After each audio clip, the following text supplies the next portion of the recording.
Comment ils vont? Moi...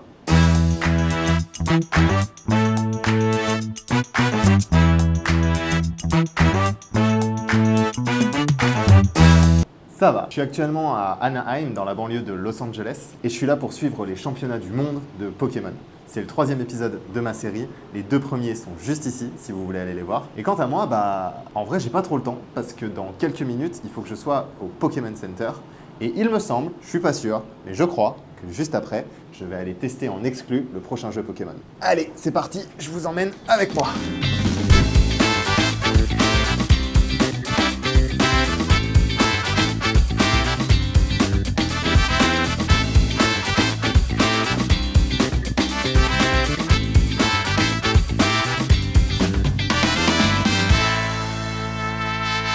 Ok, là je suis devant le Pokémon Center de Anaheim, donc des Worlds. C'est la boutique la plus prisée, beaucoup d'objets, beaucoup de merch exclusifs qui ne ressortiront jamais. Donc là, je vais essayer de vous montrer un petit peu ce qu'on peut trouver dans ce Pokémon Center. Là, les gens sont en train de se ruer sur les vêtements, les peluches, etc.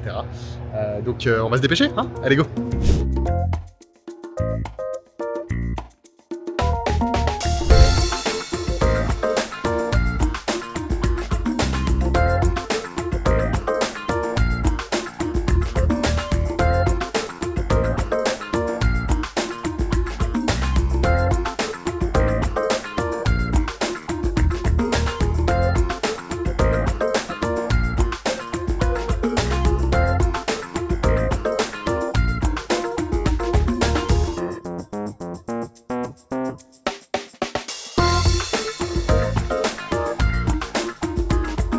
Ok, je suis sorti du Pokémon Center, j'ai fait mes petits achats de mon côté. Et par contre, j'ai un collègue qui est là avec moi, qui s'appelle Chris. Salut Chris. Salut. Chris, il est journaliste pour la RTBF et notamment pour la section gaming qui s'appelle XP. Allez voir sur YouTube, c'est vraiment fort ce qu'ils font. Mais surtout, Chris, tu as été nommé pour la loterie. C'est vrai. Dans le Pokémon Center, il faut rentrer avec un QR code qu'on a eu quand on s'est inscrit pour le Pokémon Center.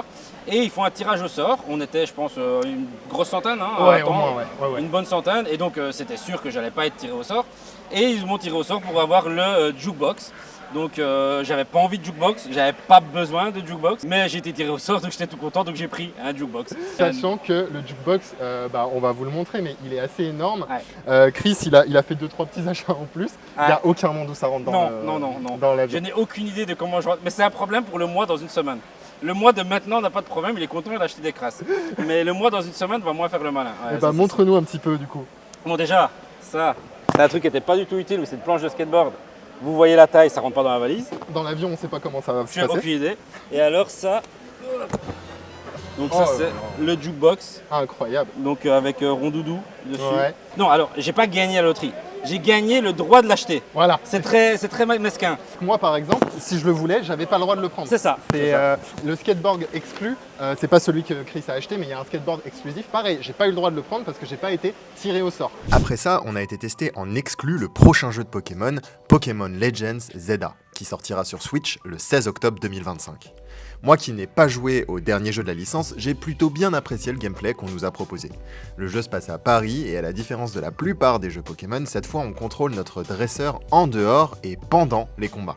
Tu peux courir, esquiver les attaques du Pokémon adverse et tout ça, ça donne un côté beaucoup plus dynamique au combat. On n'est plus sur le tour par tour qu'on connaît tous. Le jeu utilise aussi une nouvelle fonctionnalité, la méga évolution. Basiquement, si vous remplissez certains critères, vous pouvez faire changer de forme votre Pokémon qui devient plus puissant et change de design. À la fin des Worlds, on nous a même annoncé un nouveau mode de combat en ligne, le Battle Club, où 4 joueurs pourront se mesurer en battant le plus de Pokémon possible.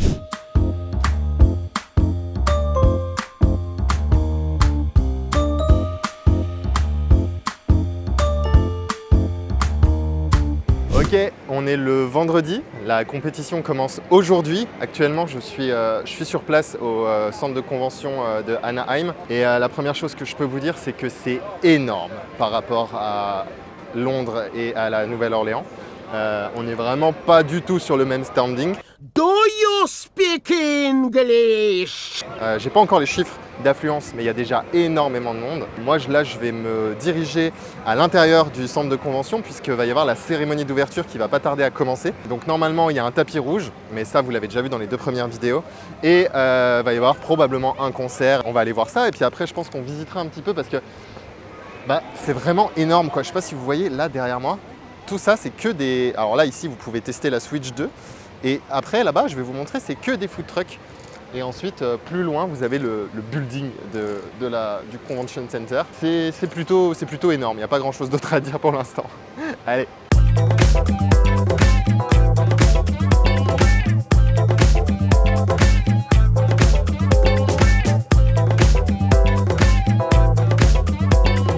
J'en profite parce que je viens de passer devant, mais ici, vous voyez, c'est le plan. Et alors déjà, on peut voir un truc, c'est que de base, les premiers championnats, il y avait un hall. Là, il y en a 3.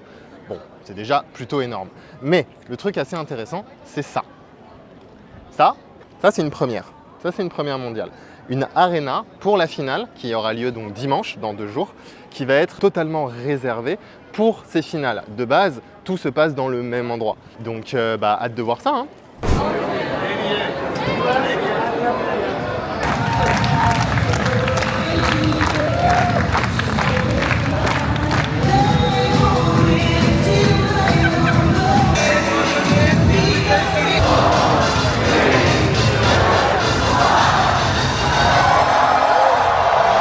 Wake up in the morning, grab a Pokeball. Got a feeling that today I'm gonna catch 'em all.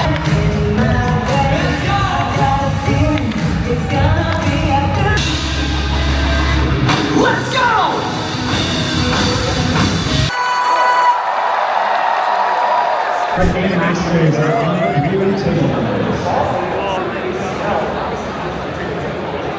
Je viens de sortir du coup de la cérémonie d'ouverture.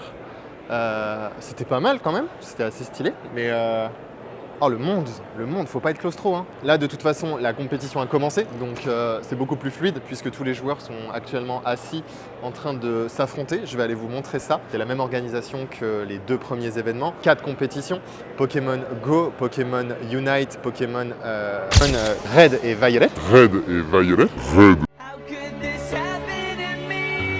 Red, Scarlet et Violet.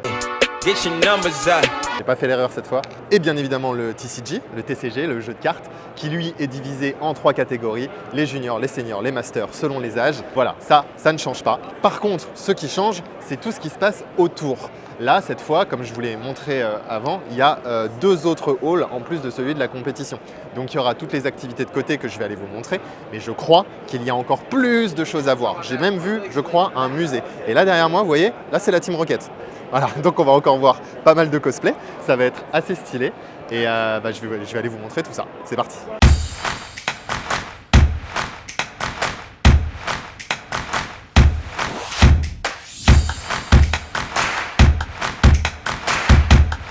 Avec le gang.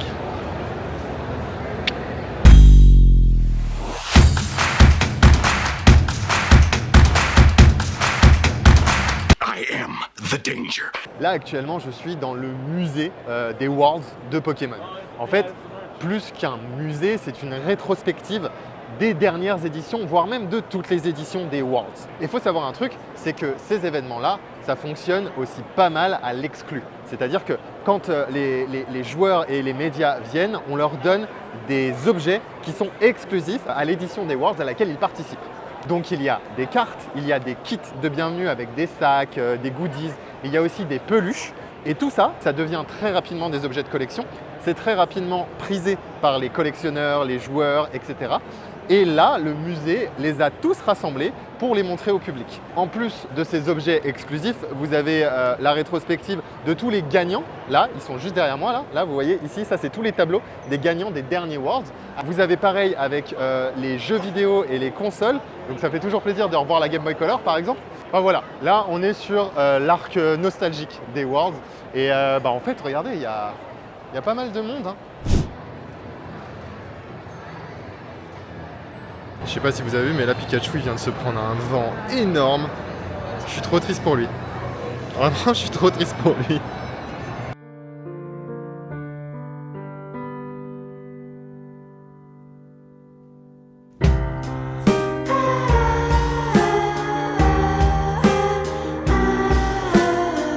Ok, et là je suis en train d'arriver dans la partie interaction. Vous avez un espace pour faire des autographes avec les créateurs et les influenceurs qui seront là. Vous avez également le classique pin trading, puisque les pins, c'est comme au JO. Voilà, les pins, il y a un game, il y a un truc. on échange des pins. Il y a des pins exclusifs. Il y a des gens actuellement ici, la compétition, ils s'en fichent. Ils sont en recherche de pins. Et en vrai, moi j'en ai reçu, donc peut-être je peux participer. Peut-être. Vous avez également le coin pour les collectionneurs et les traders. Donc là, vous allez pouvoir échanger vos cartes entre vous. Vous voyez, en fait, les influenceurs, ils ont eu des pins spéciaux qu'ils peuvent échanger avec d'autres gens. Et là, j'ai Pingu Kiwi et New Titeuf qui sont en train d'échanger leurs pins. Enti, tu me montrerais tes pins ou pas? Ouais, bien sûr. Oh là là là là. Ça, c'est mes pins de créateurs de contenu. Ouais, Et du coup, là, j'ai fait des petits échanges. Donc, j'ai eu un petit pins Lugia. incroyable. J'ai eu un pins Pikachu que je vais mettre dessus. Ok. Et on m'a offert un pins, c'est un pins Playlab Ah. avec Mew. La chance. Avec Voilà. Mew, putain, Voilà. à la Nouvelle-Orléans, on avait eu celui-là, mais avec oui. Aquali. Aquali. Ouais, Et ben, c'était avec Mew, Aquali. je préfère. Ouais, je suis d'accord avec toi. Donc voilà. Et toi, Kiwi, t'as eu quoi comme. Tu peux me Alors moi montrer? j'ai eu le Pikachu qui est celui que tu as quand tu recommences. Ouais, ok. Et on m'a échangé aussi ce Jirachi. Incroyable. Ah, il est beau. Hein. Il est mignon. Il est vraiment cool. Mais j'en ai encore plein, ils sont en contenu. Et j'ai eu le petit truc qui dit échanger avec moi. Ah là là là là. Oui, parce que les influenceurs, vous avez des pins qui sont uniques, quoi. C'est ça? Alors, ça c'est la carte. Donc Ouais. quand tu commences et que tu récupères ta carte, tu as le premier pin. Si tu fais l'activité First Book, tu as le deuxième. Ouais. Les side events. Et effectivement, Ok. les créateurs sont les seuls à avoir celui-là. Aïe aïe Et aïe. le staff est le seul à avoir celui-là. Ah oui, mais ça veut dire que même le staff. Ouais. Faut qu'on trouve des gens du staff avec qui échanger. Ok, là on arrive dans l'un de mes coins préférés. C'est le coin des artistes qui font les cartes Pokémon, qui dessinent les dessins qu'il y a sur les cartes Pokémon. Je vous l'avais dit pendant la vidéo de Londres, ces artistes-là, ils sont extrêmement connus dans le game Pokémon. Leur art est unique en fait, donc ça donne des séries de cartes particulièrement différentes les unes des autres. Et donc il y a beaucoup de gens qui collectionnent les cartes d'un artiste ou d'un autre. Et là, je sais qu'il y a 3 artistes qui sont venus du Japon pour l'événement et qui vont nous signer des posters de leurs dessins. Là, il y a un petit musée pour eux où on verra 1, 2, 3, 4, 5, 6, 7 artistes et donc 7 directions artistiques différentes qui ont été utilisées pour faire des cartes Pokémon. Je vous montre ça tout de suite et je vais essayer de vous montrer quand je récupérerai le poster signé.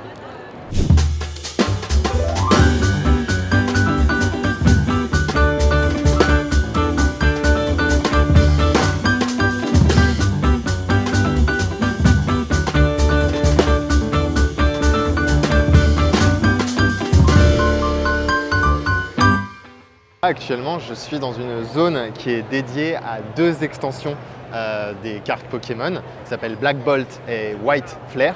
On est dans une sorte de musée, vous voyez, où on nous montre en fait les designs de cartes, les designs des packaging notamment, qui ont été pensés pour ces éditions. Regardez, en vrai c'est incroyable. Hop. On est sur des artworks qui ont été donc là qui sont agrandis, mais en fait qui étaient dans les cartes. Voilà, ici. On voit absolument rien avec mon reflet, bien évidemment. Mais regardez ces dessins. En fait, et pareil, on retrouve, selon l'illustrateur, on retrouve des designs et des directions artistiques assez différentes et assez uniques. En plus de ça, ici, vous pouvez faire votre carte. Et c'est assez drôle, bon, c'est à destination des plus jeunes, mais vous avez un mur entier de leurs dessins, des dessins des enfants, des jeunes ou des moins jeunes, en vrai, je ne vais pas non plus exclure les adultes, mais chacun dessine sa petite carte et l'affiche sur le mur. On retrouve l'aspect très communautaire, très familial de Pokémon.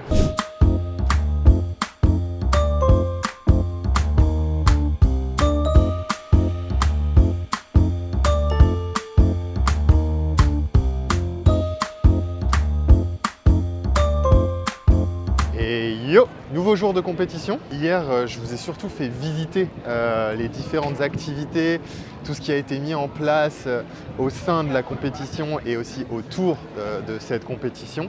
Là, cette fois, j'ai bien envie de vous montrer un petit peu le staff parce que cet événement, vous avez pu le voir, il est énorme. Vous vous en doutez, pour organiser ça, il faut du monde, beaucoup de monde. Donc, vous voyez, il y a de la sécurité, c'est très très très sécurisé. Avec les portiques, les fouilles si jamais, des contrôles d'identité s'il le faut. Mais il y a également énormément de staff de Pokémon pour maintenir l'événement. Vous voyez, pour gérer les activités, s'occuper des gens, s'occuper des compétiteurs également.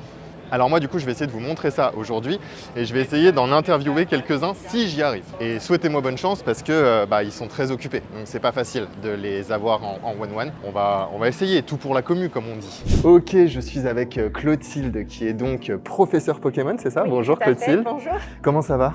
Très bien. Ça se passe bien là pour Ouais, l'instant les super deux bien. premiers jours? Oui, tout à fait. Impeccable. Est-ce que tu peux m'expliquer ce que c'est que ton rôle du coup en tant que professeur Pokémon? Alors, on va dire un rôle plutôt en local. On va dire plutôt introduire le jeu à des joueurs qui veulent découvrir le jeu et puis aussi organiser des événements, donc plutôt amicaux ou un peu plus compétitifs. Ouais. Et puis on va être aussi en régional donc, ou international, donc ça peut se passer dans chaque pays d'Europe. Pour les régionaux, pardon. Et puis sinon, on va avoir un international qui est pour chaque continent, on va dire. Ok. Et donc là, on va avoir des rôles qui vont être plutôt, on va dire, de judging. Donc là, on va être vraiment en lien avec le main event du compétitif. D'accord. Et puis, on va avoir aussi des rôles plus, on va dire, customer service. Donc là, où on va être sur des side events avec des formats plutôt sympathiques. On va avoir la fan experience. On peut avoir aussi la remise de prix. Toi, tu préfères faire quoi? Moi, j'ai un côté un petit peu plus, on va dire, customer service, je dirais, parce que c'est vrai que j'aime bien plutôt le côté fun, etc. Du format. Je trouve qu'il y a une grosse responsabilité, j'ai envie de dire, quand on doit juger sur la partie compétitive et maîtriser extrêmement bien le jeu pour pouvoir être rapide dans les rulings.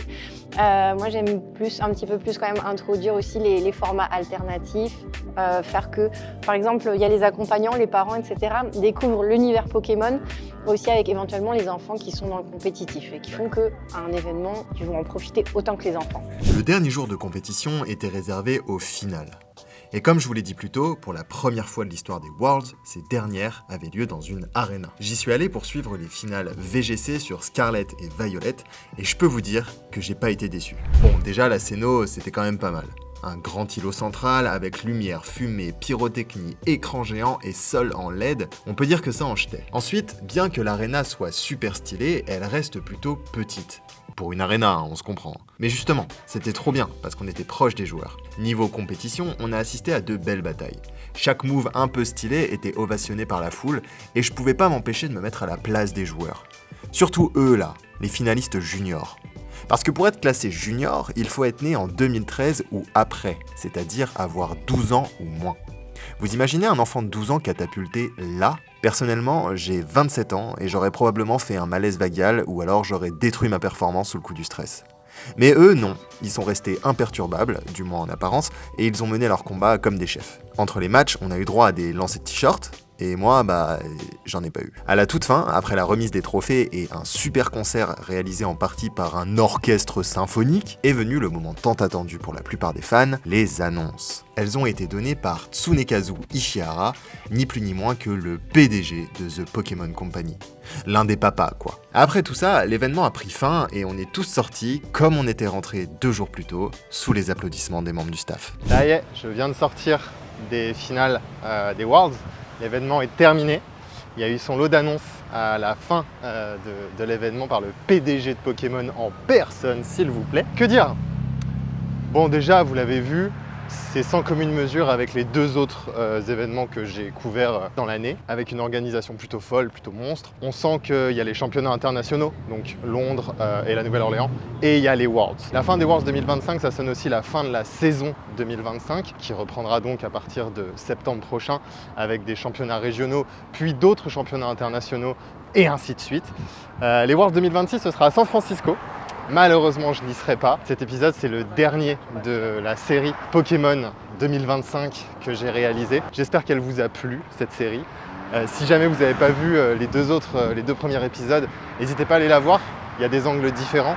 Là, par exemple, j'ai pas trop couvert la compétition, en vrai, parce que...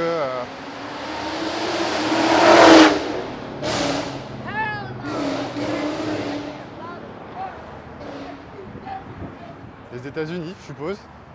Qu'est-ce que je disais? Oui, j'ai pas trop couvert la compétition cette fois, je m'y suis pas vraiment intéressé parce que si vous voulez en savoir plus sur l'aspect e-sport vraiment, n'hésitez pas à aller voir la 2e vidéo où j'ai suivi un joueur carrément. Là, on a beaucoup plus axé forcément sur la compétition.